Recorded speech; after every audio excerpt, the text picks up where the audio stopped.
have always said the biggest influencer will be somebody who gives their life to the internet. And that's what streaming is, and I respect it down. I think they are the Don Julios of internet creators. Would I ever do it again? No, because it gives a sort of digital slavery vibe to me. And I don't want to be a slave. She's obviously one of the best content creators in the world. Let's keep it above. She was born to make content. She's amazing at it. Watch one of her videos. She's actually like one of the best. From editing, entertainment, I do agree that you have to give yourself to it. Yes, if you stream, you have to give yourself to streaming. However, how does that differ from anything else? How does that differ from giving yourself to your job? How is that different from giving yourself to the gym or whatever it is that somebody does? If you want to be a good streamer, you obviously have to put time in. If you want to be good at anything, you have to put time in. But a lot of people have that same thought process that streaming is slavery. Streaming is the new digital slavery. From streaming to entertain to dancing for the sake of others, how did streaming turn from something that was merely an innocent hobby to a multi-million-dollar industry that rewards its best clowns? That's what I want to talk about today. Into digital slavery, I want to talk about the chains that both men and women have willingly slid into for— Okay, that's a good one. First, when it comes to women streamers, right? There's a lot of good women streamers. I can name them off the top of my head. I literally could name them off the top of my head. Alright? However, there's a lot of other women streamers who do the, let's say, Riz content, right? If you're a woman and you stream and you get into the Riz content, you are now tied to that dude, alright? Twitch viewers content is not content to them. Everything that they watch is real. That's why they like it, because it feels real. Okay? Because they feel like they know the streamer, it's a community. So it feels real. So, if you do the Riz content thing and you're a woman, 90% of the time you're going to be tied to said person. DDG in India. Twitch viewers didn't care about India. They never cared about India Love like that. They cared about DDG and Duke trying to get her. There's a difference. Alright? Twitch viewers never cared about India Love. They cared about two dudes trying to get her. And now that one of those dudes is no longer trying to pursue her, now that she has picked and it's DDG in India, no Duke, alright, they no longer care. For the sake of being number one. I think streamers have romanticized this idea of streaming to the point that the audience that is consuming the content doesn't understand the lengths streamers are going to entertain. But that's for later. I'm Yamblin, but you already know I'm the Hood Socrates, and let's actually start. Another good point. It's entertainment. Alright, it is entertainment. Alright, now some of these streamers go way too far. Flamethrowers, that's too far. Swatting, that's way too far. But it is entertainment at the end of the day. As long as it's in reasonable parameters, it's just entertainment, gang. Now, would you probably do some of these things? No. Would I do them? No. But as long as somebody wants to be the best streamer, it's going to happen. This is their job, to be entertaining. Now, some of the stuff be crazy. Some of that stuff be, okay, heard you. But it's not streaming. That's digital slavery. It's people not having morals, so they'll bend their morals. That's like when people make it in life and then they say, oh, they sold their soul. You mean to tell me everybody who's ever made it sold their soul? Everybody who lives a decent life, everybody that you think lives a good life, you think they sold their soul? Come on, bro. Everybody who's famous sold their soul. All of them, every single one.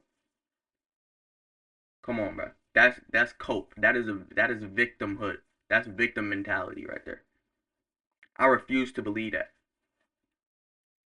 What inspired this video was a clip by Quinn Blackwell that resonated with me a lot. How do you feel about Twitch? I know you do it sometimes. Is it something that you want to do more? I didn't even know this clip was in here. That's crazy work.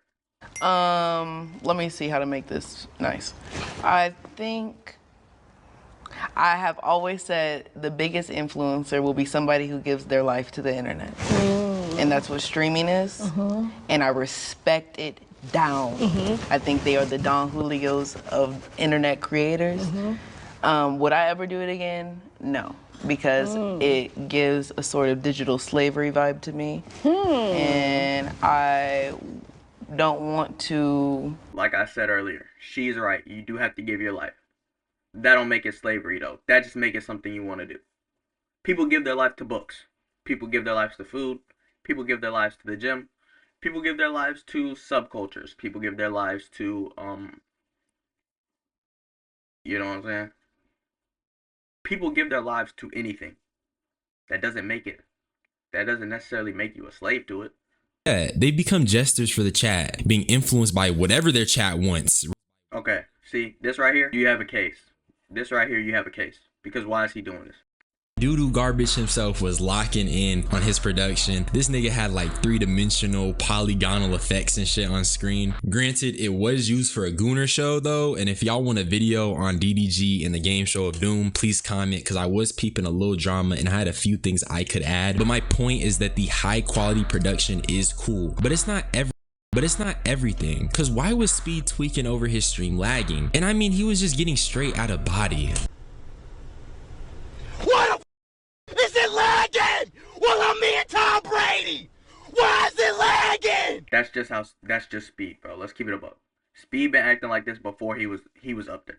Speed was acting like this in the very beginning. In fact, Speed was much worse before. I remember back in the day, it was scary to have Speed on a stream. Should he act like that? That's for him to decide, because he is a grown man. That's not any of our business. But yeah, man, that's that, bro. That India love thing, bro. I told y'all, bro. I have a perfect analogy for this actually. If your homie messes with a girl who is your friend, your relationship with that girl is going to change. Not in a bad way, but you are going to step back from her, at least a little bit, which is what happens with these streamers, these women streamers. Once you associate yourself in that way to this man streamer, the Twitch chat sees you differently. That's just how it goes. I think this video ties into this. Who is it? You gotta walk around. Oh, what the fuck? Hold on. We believe you're harboring your fugitive, so Okay. that's why we're here today. So We got it. all right. It's okay. We got one suspect in custody. Don't move. Stay there. I ain't too gross. Bro. This way. This way. Hey, So I need to take you to the station also. Me? Yes. Keep your hands there. Thank you. Sandra, we didn't get that email, so we're doing the arrest, the detaining on the lady and the gentleman right here, right now, please. Wow, what an L pull right here. I can't even lie. Like, I know this video is about streaming and stuff like that, but like, what a pull right here. This a W. Shout out Light Yagami, he should have won. Secondly, bro, y'all are handcuffing her for the content? Are y'all crazy? Y'all are handcuffing his guest for the content. Now this right here, I think this is where it gets to that level where I can say, yeah, you got a case for sure. Breaking into people's houses, you got a case. And I saw something else. Hold on. I couldn't find the clip anywhere else. Oh, and Bradley Martin just slapped the kid again. That's unrelated, by the way. FaZe Adapt got swatted as a prank. I don't think he was in on it. You got Max's associate, P whatever. Pink P is his name. almost setting 2 other streamers on fire with a flamethrower. And the lady and the gentleman right here, right now. Hey, if you're out there, you're a live streamer, you're not safe, bro. All right, you're not safe. I'm coming for everyone. If you're a streamer, you're not safe after a fake raid. I don't think that's coming off the way that you think it's supposed to be coming off. Streaming might actually be, yeah, it might be cooked. Yeah, it might be cooked. I'm not gonna lie. I just think some people take it too far. I don't think it's as deep as people make it to be. If you want to be good at it, yes, you have to give your life to the internet. Because it's streaming. It's not YouTube. It's live stream. It's making a community. A community has to feel like they know you.